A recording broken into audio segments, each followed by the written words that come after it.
I like about Kara is that she gets. It's more so about the character, and she gives you great acting, and she gives you great character. This is good acting in that right, show. she gives you great character. I have none of these. And it's not about the mainstream. But it's not just Kerry Washington. None of the cast have been nominated for anything. Because Guillermo Diaz is amazing. He is. And I'm just like, how has nobody in this cast been nominated for nothing? And even Fitz. Yes, Golden, something is his name. Like even he's like everyone from the president on down to poor little Huck. It's just good acting, and I was just like, how is nobody?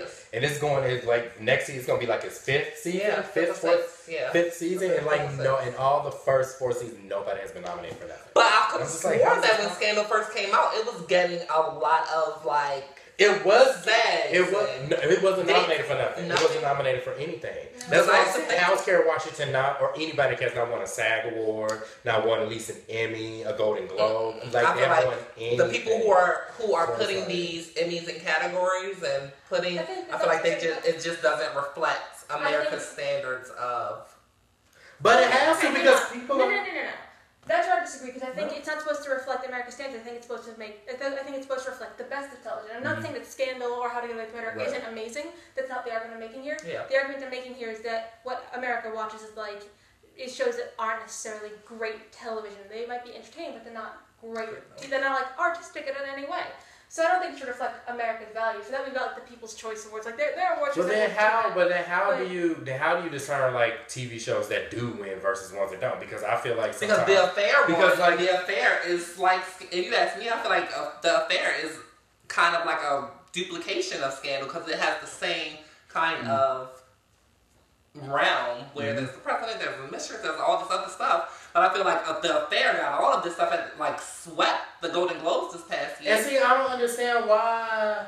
So it could be a race thing. It could be a race thing. It has to be. The Affair and the Scandal are one and the same. They're the same, in my opinion, they're the same show, except one goes to Affair comes to HBO, right? Or shows. I know it's one of the like cable networks. So it's able to pretty much do more than primetime TV is able to do. But I think there's that. I think there's also a certain point where like Affair was, I think it was like originally supposed to be one season. I don't think it's gonna get another. I don't know.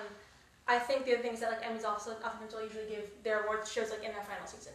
So like this year's Emmys, like noms haven't even come out yet. I can tell you like Mad Men is gonna get a bajillion, Breaking Bad is gonna go to a bajillion, Parks and Recreation, Sons of Anarchy. Of course. Like, the other ones that are gonna win. Of course, Modern Family is another one that's gonna sweep again.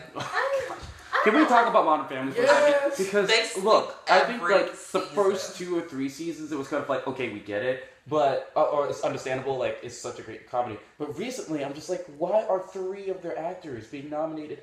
Because they haven't done anything innovative or anything new in the last 3, 4 seasons. I think it's gonna get shaken up this season, like this year, because I think there's a lot of great comedies that have just ended. So I think Parks and Rec is gonna do really well. I really hope it does, but I think it will. And then I think Veep is also getting a lot of traction, but it's not ending. But Veep anything with Julia Louis-Dreyfus. Julie Louis-Dreyfus. Like anything with her is always amazing to me. Like she has such a poignant eye for like the $1 billion woman. Yeah. The $1 billion woman. Yeah, I didn't even know how rich this was. I was like, the $1 billion woman. She is rich. No, I think she's wonderful. I think she's got a good eye for really smart comedy, especially, which is like what makes her really special. Because I love the Misadventures of Christine. I love the New that Adventures show. of Christine.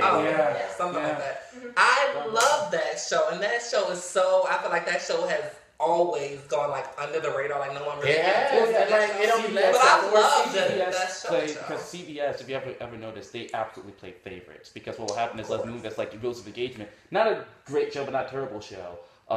Always like it was pretty much under the role of, I don't know if you guys know the analogy of baseball, but pretty much the reliever. Like they never started with Rules of Engagement. It was always kind of like, oh, if a show failed, okay, pop Rules of Engagement in. But a show like Mike and Molly, which is probably arguably like not that great of a show either, always starts off because that's why I just flash to Roseanne. Like it's just too big. I see you do flash to Roseanne. I'm like, this is just without Roseanne, you wouldn't even have this show. So I'm like, I'm not even gonna watch this show.